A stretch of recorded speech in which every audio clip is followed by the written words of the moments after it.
Bueno, muy bien. Estamos listos con Santiago Maldonado, un emprendedor mexicano, cofundador de Lapso, una startup muy interesante de la que ya vamos a estar hablando y que además vamos a estar hablando como de su historia en este mundo emprendedor. Así que Santiago, muchas gracias nuevamente por aceptar nuestra invitación y por estar aquí en esta cuarta temporada de Estrategia Podcast. No, gracias a ti, Oscar, por la invitación. Estoy súper entusiasmado de estar aquí. Y arranquemos. Súper. Santiago, entonces si quieres, cuéntanos así en un gran pitch, ¿qué hace Lapso? ¿Qué es? ¿Qué hace? ¿Cómo funciona? Muy bien. Nosotros básicamente ayudamos a empresas medianas, grandes en Latinoamérica a generar resultados de negocio a través del desarrollo del talento. ¿En qué se traduce esto? Lo hacemos a través de dos productos. Un producto que es de desarrollo de competencias. Básicamente mapeamos las competencias que tienen un rol en específico, identificamos gaps y le acercamos una oferta formativa que puede ser propia o puede ser de distintos partners de contenidos o de cursos. Y luego eso lo aterrizamos a la estrategia del negocio en un módulo de performance o desempeño, donde estamos empujando fuertemente en Latinoamérica la migración a la metodología de OKR, ¿no? Entonces, creo que un problema que siempre ha existido es cómo saber que el desarrollar el talento realmente me está generando un resultado. Hay un key result de por medio al que voy a influenciar como tal, ¿no? Entonces, ese es el problema que estamos resolviendo. Oye, qué interesante. Y un poquito cómo funciona, cómo lo hacen, porque es una tarea dura, ¿no? Sí, sí, o sea, de ambos lados hay como una tarea retadora y complicada. De hecho, en la parte del centro de competencias hicimos una alianza con la Universidad Tec Milenio, que es parte del Tec de Monterrey, y con ellos estamos haciendo un mapeo gigantesco de cientos de miles de roles, ¿no? El objetivo es que tú llegues como organización y puedas identificar tus puestos ya ligados a competencias y esas competencias ya ligadas a una oferta formativa. Porque ¿qué nos hemos topado? Que la mayoría de las organizaciones no tienen mapeados los skills de los puestos. Y la realidad es que es una tarea súper, súper, súper dura. Entonces, ¿hasta dónde llegan la mayoría de las ocasiones? Hacer mapeo de competencias transversales, o sea, una competencia que va a aplicar a distintos niveles para todos los puestos, pero no se meten a las técnicas. Y las técnicas, pues son las que realmente van a ayudarte a hacer tu trabajo en el rol en el que estás, ¿no? Entonces, ese es paso uno, identificar en dónde están, y lo hacemos obviamente con el uso de tecnología. Y el paso dos es cómo ligamos los planes de desarrollo a Key Results, ¿no? Al final nos metemos también a la estrategia del negocio, que es cómo la visión la bajamos en una estrategia a mediano largo plazo, después a objetivos anuales y por último a los objetivos tácticos o OKRs tácticos, que son los departamentales o los individuales, y cómo el que yo esté desarrollando cierta competencia me va a ayudar a desempeñar mejor una tarea que al final va a impactar sobre mis key results. Entonces, ¿en dónde hacemos el match? En los planes de desarrollo, ¿no? Por ejemplo, yo voy a desarrollar, eh, digamos, mis habilidades de cierre, ¿no? Soy un vendedor.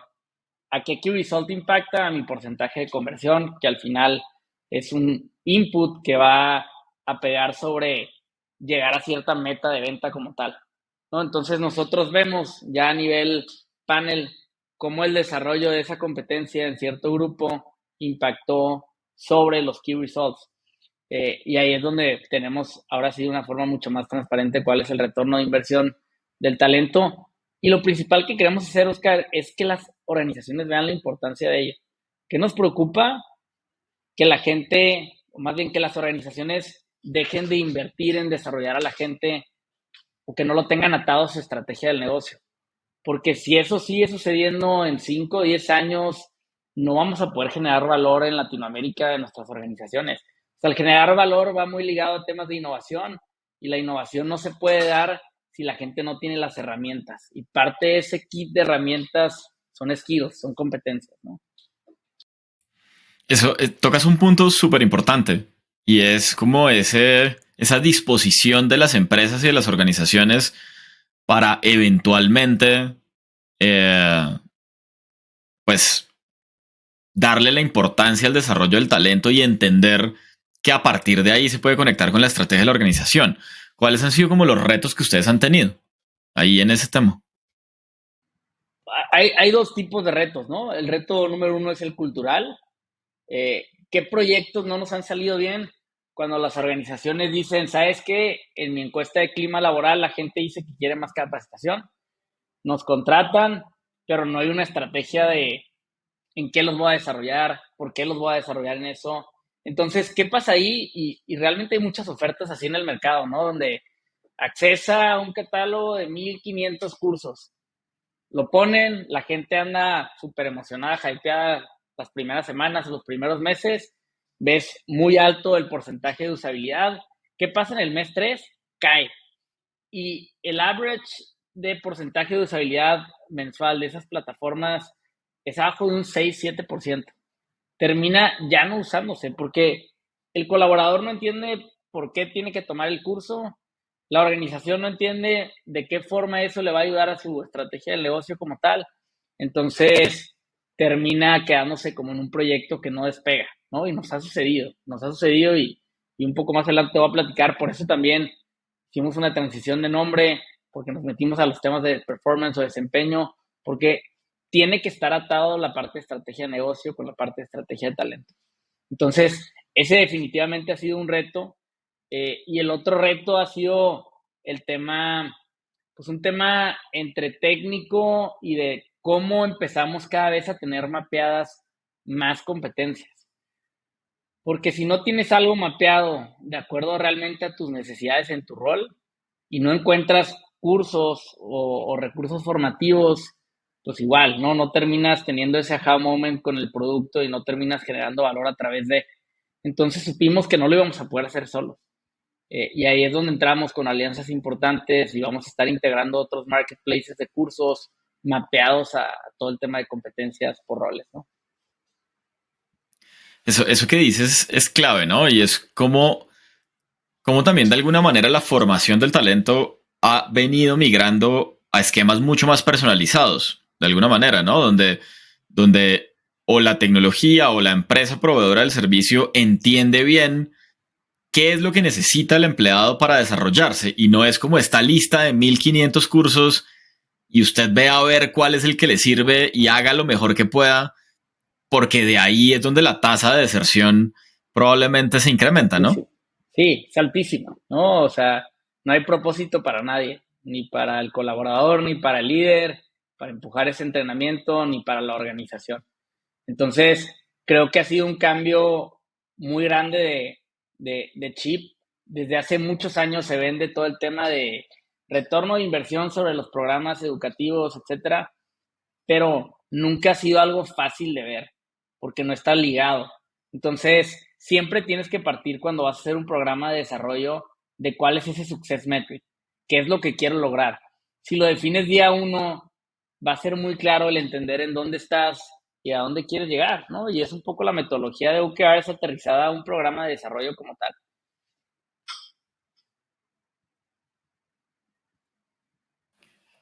Qué pena ahí la demora en responder, pero estaba notando algo que dijiste que me pareció muy importante y es el retorno de la inversión sobre la formación, Correcto. que es una manera muy interesante de ver la formación, porque normalmente era como usted hace ese curso, luego yo espero que usted haga algo en el trabajo, pero si no hay algo que una esos dos mundos, la expectativa con la formación, pues va a ser imposible medir si funcionó o no funcionó, de alguna Claro, manera, ¿no?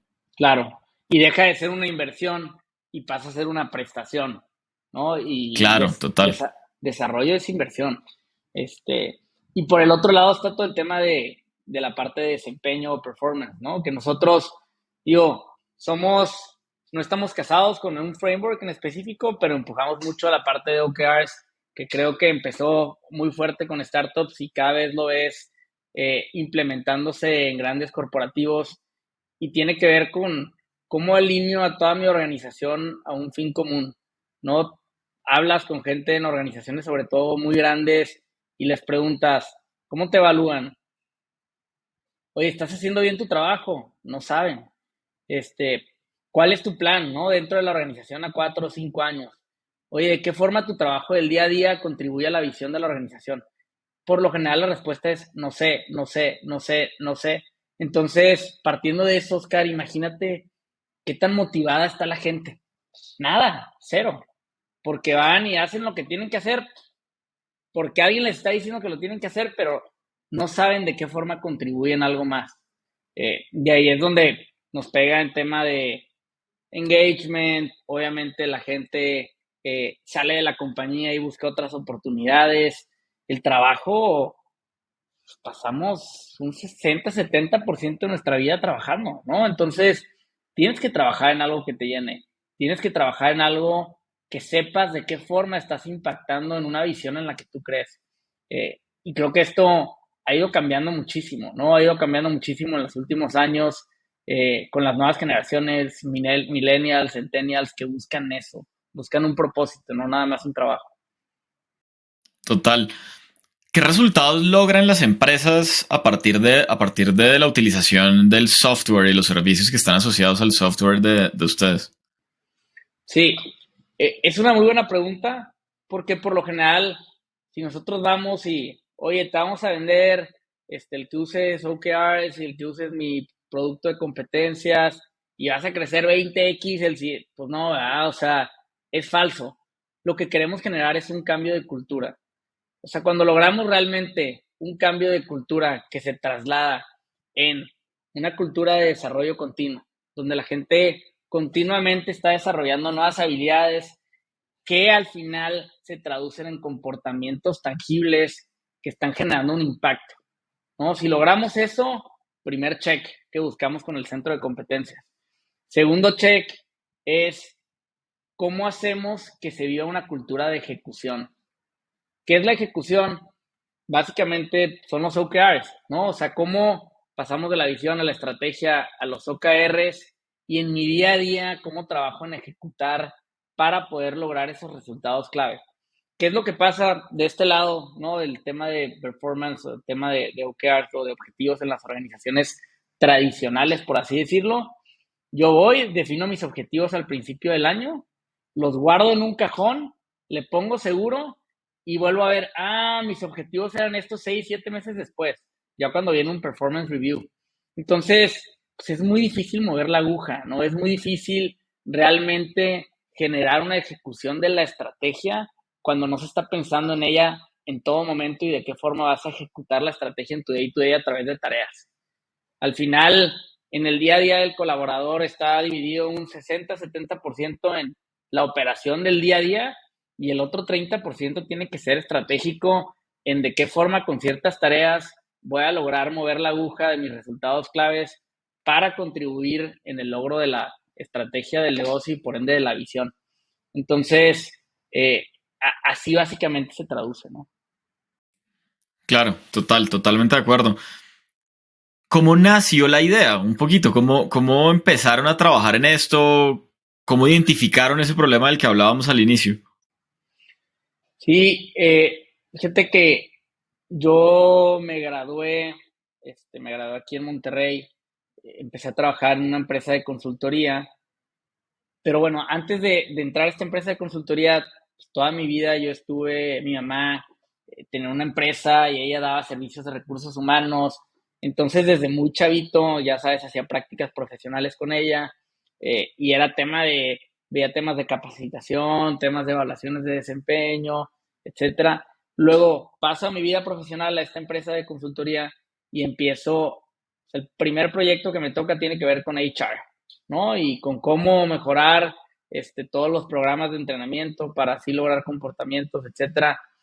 Y el primer boom que me dio fue el ver la diferencia que existía en cómo tú te podías desarrollar fuera de una organización versus dentro de una organización como tal, ¿no?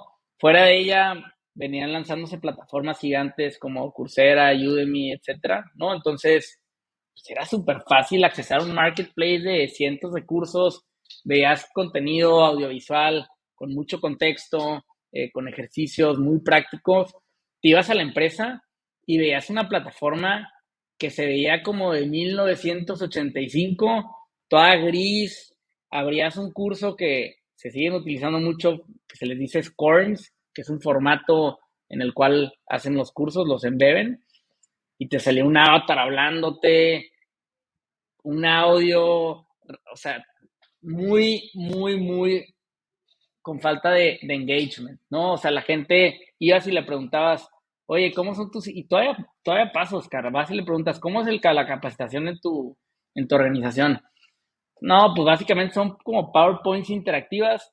Lo que yo hago son mandatorias, voy, le doy rápido, así, next, next, next, llego a la evaluación, medio la hago, se la pido al de al lado, etcétera. Entonces, así era, ¿no? Y así es en muchas empresas todavía. Cambios Sí, de total. comportamiento, no existen cambios de comportamiento, así es. Y dije, no puede ser, ¿no? Me puse a hacer un poco de research, a ver qué plataformas existían.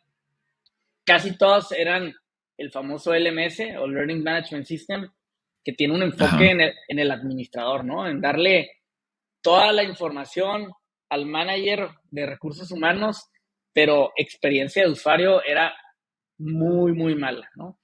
Entonces, así nace. Empezamos primero mejorando las experiencias de aprendizaje, ¿no? ¿Cómo hacemos un cambio en el contenido per se? Me acuerdo que en esos primeros años hicimos un estudio de producción. En ese momento pensábamos más en clases en vivo, entonces queríamos hacer live streaming.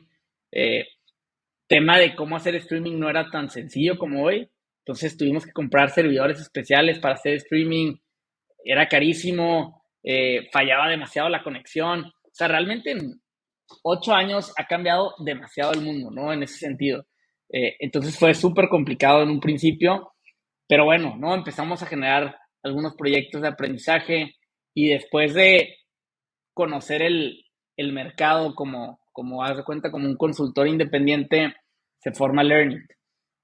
Learnit con el objetivo no solamente de encargarnos del contenido, sino también del medio, ¿no? Y de mejorar la experiencia por completo. Ahí Ok. trabajamos en una primera plataforma que fue un MVP, fue demasiados también tropiezos. Yo estudié ingeniería industrial, eh, Ujú. sabía lo muy, muy básico de programación. Entonces, pues me acerqué a un equipo, me equivoqué de tecnologías, me equivoqué de proveedores. O sea, fueron demasiados tropiezos. Yo creo que definitivamente si te vas a meter al mundo tech, tienes que entender tech. No tienes que ser el mejor programador, pero tienes que entender tech, ¿no? O sea, mínimo entender un poco de cómo va a estar estructurada la arquitectura, qué lenguajes, por qué, etcétera.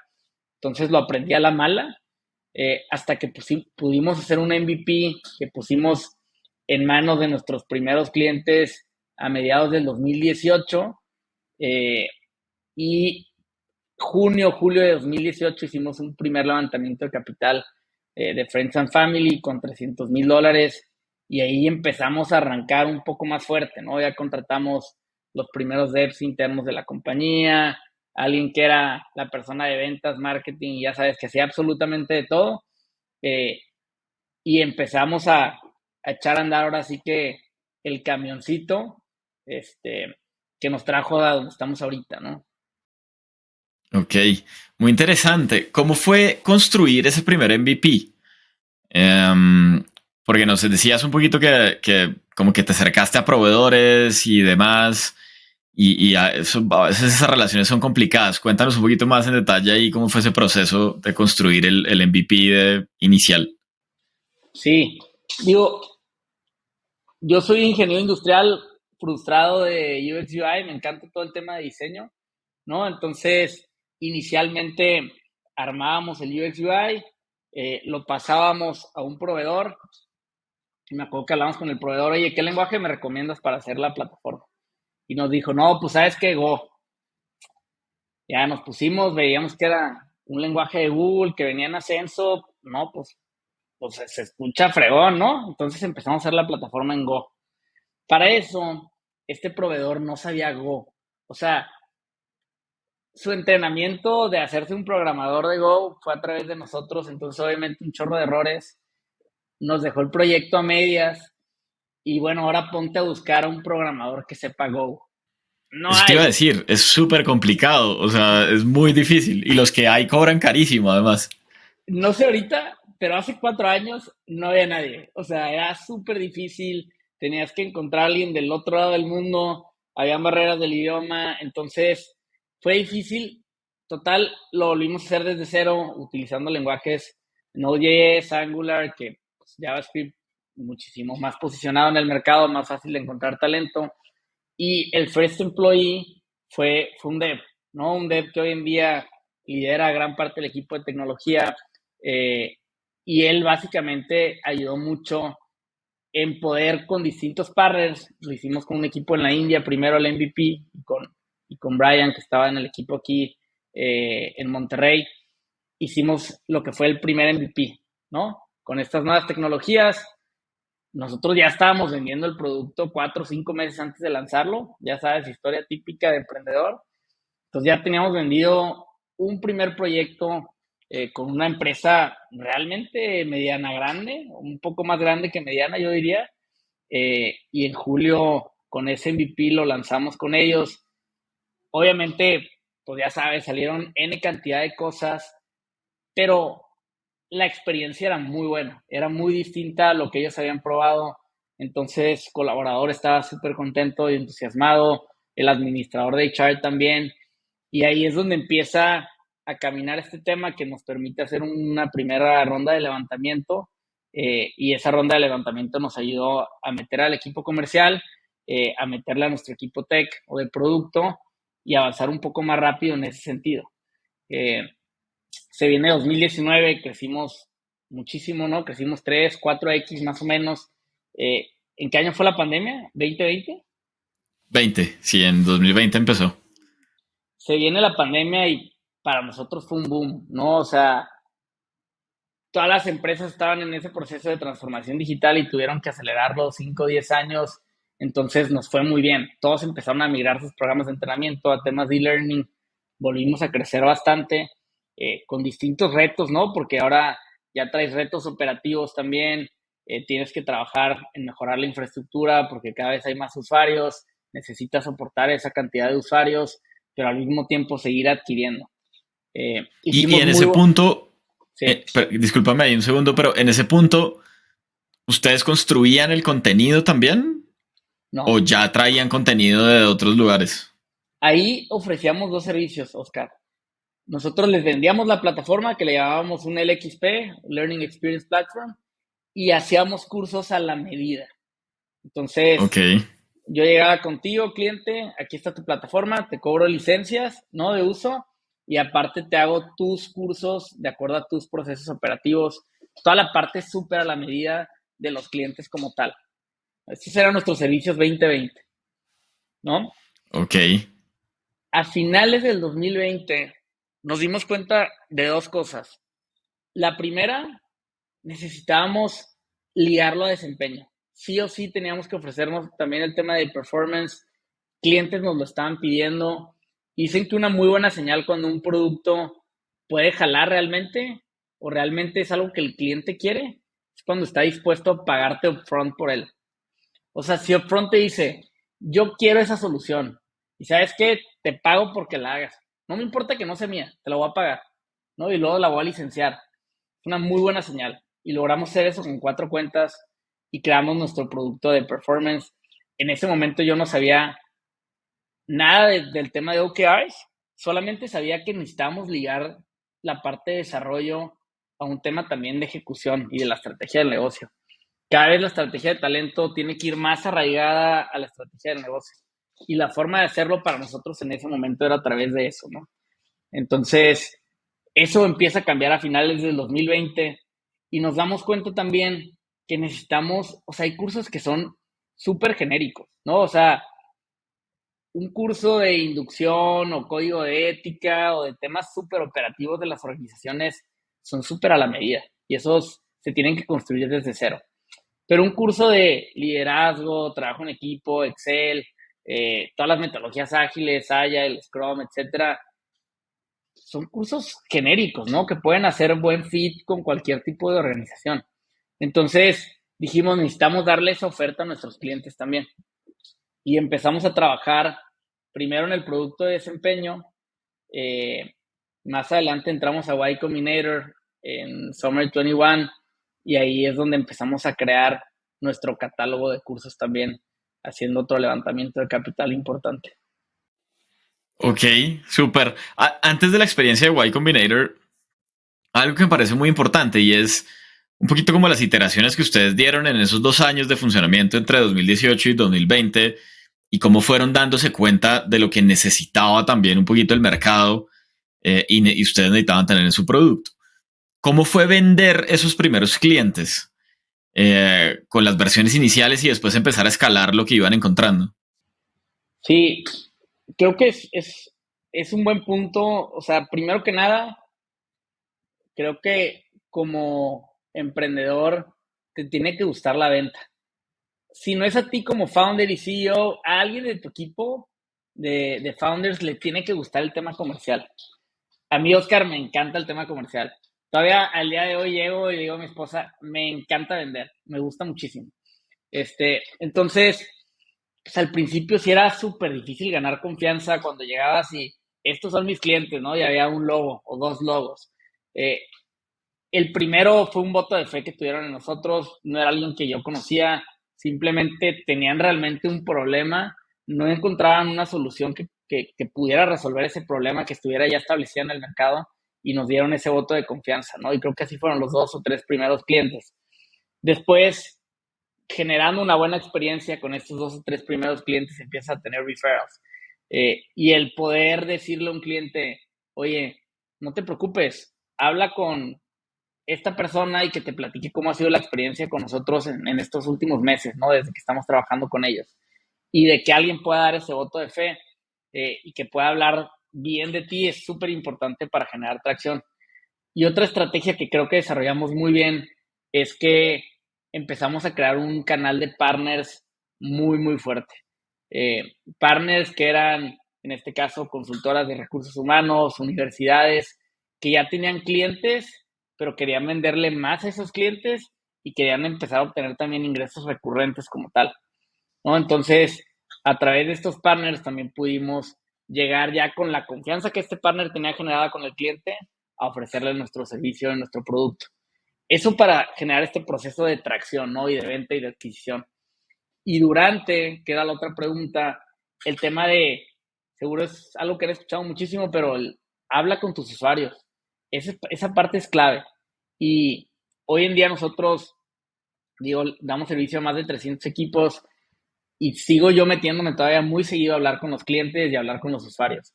Tienes que seguir entendiendo qué está percibiendo el cliente, qué está percibiendo el usuario, y lo diferencio porque en nuestro caso el cliente es la gente de recursos humanos, pero el usuario final es el colaborador, ¿no? Entonces, entender cualitativamente y cuantitativamente te ayuda a tomar muy buenas decisiones. Realmente crear cimientos desde el día uno de una cultura data driven también es un tema clave, y creo que es algo que todos nos tardamos mucho en hacer porque no sabemos bien por dónde empezar, ¿no? Pero empezar por recopilar información cuantitativa muy básica y luego irlo madurando y evolucionando, creo que es un proceso que sí o sí tenemos que hacer para entender mejor qué es lo que están viviendo nuestros usuarios y de qué forma le estamos solucionando los problemas. Y creo que también un reto que tenemos y se nos olvida muchas veces como startups es que nosotros no estamos creando productos ni features. O sea, eso no es lo que hacemos. Si el mindset es crear features, estamos muy amolados, ¿no? Nosotros lo que hacemos es solucionar problemas. Todo tiene que ser alrededor de los problemas. Y al final un feature por sí solo no genera valor. Un feature que está solucionando un problema específico es clave, ¿no? Entonces creo que también crear una cultura en tu equipo de producto de hablemos de problemas, hablemos de problemas, hablemos de problemas. Y así son las juntas. No, no, no, pero es que esta funcionalidad, no me importa. ¿Qué problema estamos solucionando con esto? Si patinas y no sabes, no está agregando valor, ¿no? Me encantó eso, porque sobre todo cuando hay productos B2B, el emprendedor tiende como a tener esta concepción de que es difícil estar cercano al usuario porque la empresa, porque es grande, por la burocracia, por lo que sea. En la medida que empieza a crecer, dice, bueno, pero no puedo estar en todas las conversaciones. Yo tengo la oportunidad de ser mentor en varias aceleradoras en los temas de product management y de diseño de productos. Y es algo muy común que uno ve, sobre todo en el B2B, como que el emprendedor le cuesta muchas veces hacer ese ejercicio que ustedes hicieron muy bien de estar cercano al usuario e ir involucrando los insights dentro del producto, ¿no? Es correcto. Y es algo, o sea, al final todo el mundo habla de cultura, pero la cultura viene desde los founders y la cultura tiene que ver con los comportamientos y tienes que reforzarla en el day to day. Entonces, de repente nos olvidamos, Oscar, no creas. O sea, y empezamos a hablar de funcionalidades y, a ver, vamos a regresarnos y entender bien cuál es el problema. Y otro tema importante es que luego nos gusta ir haciendo cajitas de features y vamos a meterle más funcionalidades y más funcionalidades, pero tienes que, así como agregas funcionalidades para solucionar problemas, tienes que eliminar funcionalidades que no están agregando valor, porque si no terminas generando el producto por el cual tú empezaste a crear tu producto como tal, no que era un producto complejo, un Frankenstein que hace mil cosas y la gente está buscando algo sencillo. Quiero solucionar mi problema y tener un aha moment de una forma práctica y sencilla. Entonces, o sea, por lo general menos es mejor, ¿no? No tienes que ofrecer un chorro de funcionalidades. Total, total. Y ese es tremendo reto cuando uno hace productos digitales. ¿Cómo te mantienes relevantes y cómo haces para no parecerte cada vez más a lo que querías eliminar de alguna manera? Sí, exacto. Y que cuando eres B2B y tienes un enfoque en enterprise, también el enterprise te va a jalar. No, oye, pues estaría padrísimo que tuvieras esto, ¿no? Y te lo juro que si agregas esta funcionalidad te lo compro, etcétera. Y es bien difícil, o sea, es bien, bien tentador. Entonces, creo que ahí no siempre la respuesta es no, pero muchas veces sí es no, ¿no? O sea, si te saca totalmente de tu oferta de valor, del problema que estás solucionando, definitivamente es un no, porque terminamos teniendo productos que hacen de todo y al final no hacen de nada. Y creo que es bien importante enfocarnos en los problemas que nosotros queremos solucionar como organización. Este, pero bueno, son los Total, aprendizajes, ¿no? Que se generan. total. Oye, y entonces llegan a 2020 finales, y cuándo empiezan a pensar en ir a Y Combinator y como por qué, un poquito cuáles fueron esos racionales ahí. Sí, fíjate, nosotros estábamos cerrando 2020 con muy buenos números. eh, Empezábamos a planear levantar otra ronda. No habíamos levantado hasta entonces los $300,000.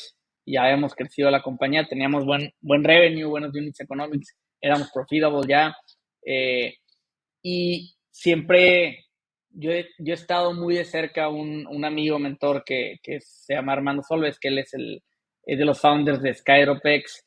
Ellos fueron de las primeras empresas de México en estar en Y Combinator. Y él me decía, aplica YC, aplica YC. Y nunca habíamos aplicado. Y en ese verano las cosas iban muy bien, pero necesitábamos un impulso, ¿no? O sea, necesitábamos un impulso de retos, de crecimiento.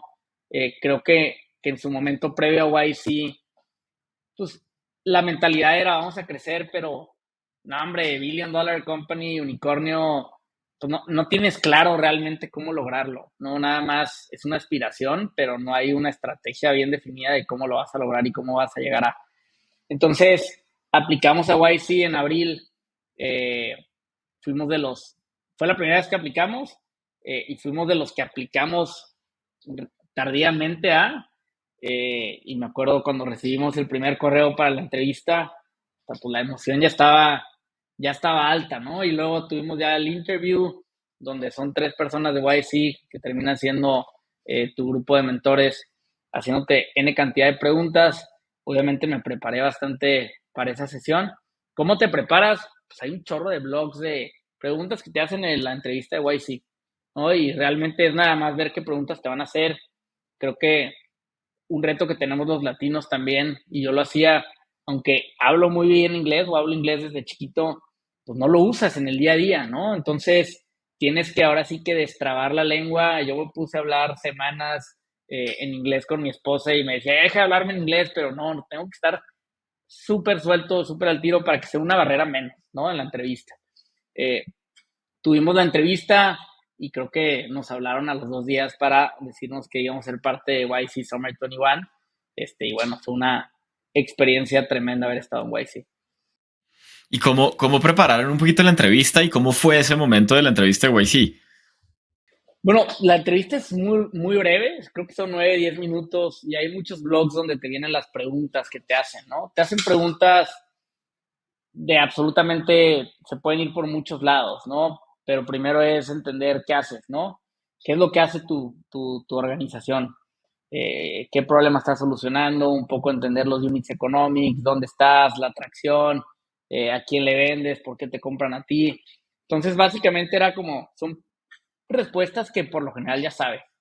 Entonces, nada más como que irlas pensando en todas las respuestas, que estén bien estructuradas. Creo que el ser súper claro y la comunicación efectiva es algo que se menosprecia muchas veces, pero es súper importante. Déjate en la entrevista, en el day to day es súper importante poder ser consistente, ser claro y no ser demasiado rollero a la hora de que contestas algo, ¿no? Espero no estar siendo rollero Total. en este podcast. No, está buenísimo, está buenísimo. ¿Qué pasó después de YC? Un poquito. Normalmente Bueno, para los emprendedores hay un antes y un después, ¿no? sí, definitivamente sí lo hay. Eh, ¿Qué me gustó de YC? Nosotros nos termina la entrevista, nos aceptan, empezamos en junio del año pasado y realmente, sí, porque me preguntan, oye, por lo general me preguntan, ¿me conviene entrar a YC? Pues para mí es un no-brainer, sí, ¿no? A menos de que ya estés en un late stage. Para mí un late stage, al menos en SaaS, es que estés vendiendo más de 1.5 millones de dólares al año, pues bueno, igual ya piénsalo 2 veces, ¿no? O sea, de 1.5 millones de ARR, pues ya igual lo piensas. Pero antes de eso, yo creo que es un no-brainer sí hacerlo. ¿Por qué? Punto número uno, el networking es increíble, ¿no? O sea, es increíble estar en una sesión hablando con los de Airbnb y luego estar hablando con los de Coinbase, etcétera, etcétera. O sea, tener una llamada con Michael Siebel, es un muy buen networking de gente que tiene un recorrido súper importante y al final todos estamos recorriendo algo similar, ¿no? Dentro con distintos cambios, pero todos el camino que ya estamos recorriendo, alguien más ya lo recorrió. Y definitivamente esos aprendizajes, si los logramos materializar, nos pueden ayudar a agarrar distintos atajos y a no caer en los mismos errores. Entonces, ese es el primer punto. El segundo, bueno, y adicional a la gente que viene con las otras startups que estás en la TAM, se hace un equipo muy, muy padre. Conoces a mucha gente que está en situaciones similares a las tuyas y hoy en día siguen siendo muchos de ellos mis amigos, ¿no? Y nos vemos seguido y tenemos reuniones. eh, y mi esposa me dice cuando ha ido a alguna de esas reuniones, oye, no es posible que te encante estar hablando de trabajo.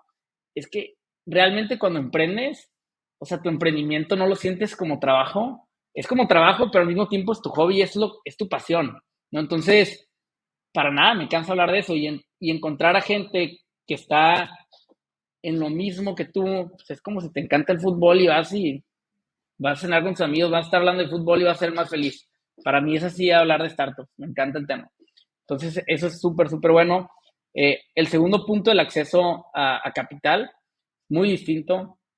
Empiezas a jugar con reglas de Silicon Valley, empiezas a tener acceso a fondos importantes en Estados Unidos y las valuaciones sí cambian, sí son muy distintas. Y eso es una Sí, claro, realidad, total. no nos gusta decirlo, pero es distinto, ¿no? O sea, si estás levantando aquí a un cap de 5 7 pasas por YC, tienes acceso a las valuaciones de Silicon Valley, de San Francisco y terminas levantando a 15 20, ¿no? Si tienes una buena atracción. Eh, hay casos extremos, ¿no? Donde creo que sí es una locura que estés levantando a esos términos cuando tienes tracción cero, porque aunque no lo sabes en ese momento, te está poniendo la vara muy alto para llegar a una serie A, pero tienes acceso a eso, ¿no? También a todo el tema de fondos de capital.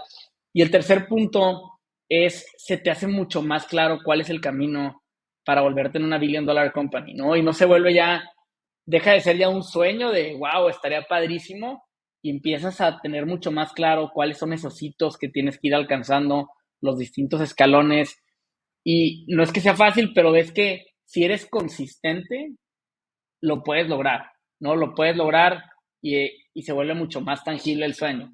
Entonces, para mí esos son como las tres cosas más importantes que me llevé de estar en Y Combinator.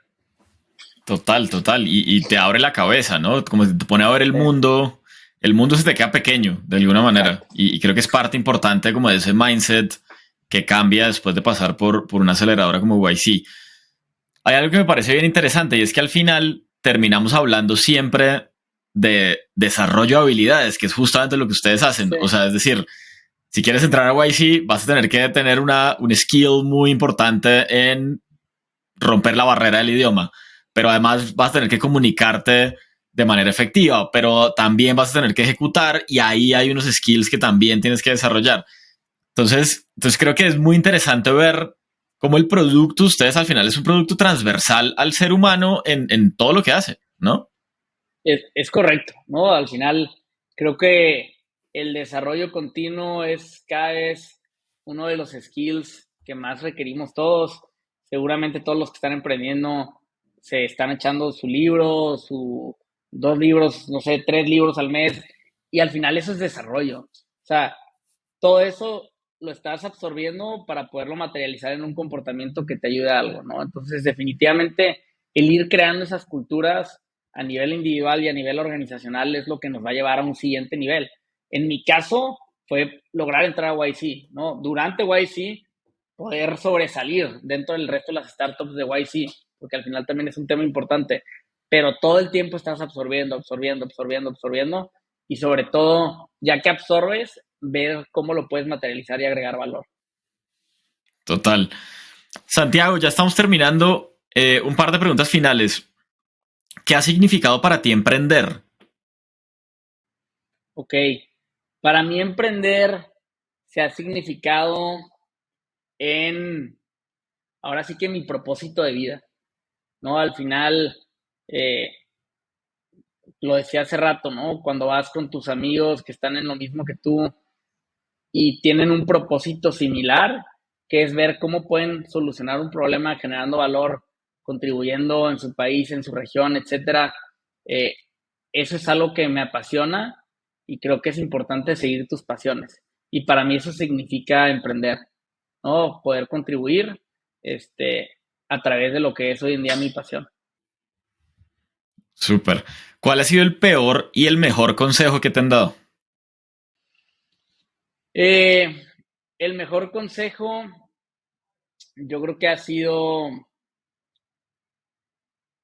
el enfócate mucho en con quién vas a hacer equipo, ¿no? Al final, ningún emprendedor por sí solo hace y se hace. Hoy en día estamos donde estamos por el equipo que tenemos. O sea, el equipo al final ha sido clave en lograr los objetivos, en lograr aterrizar la estrategia como tal que tenemos.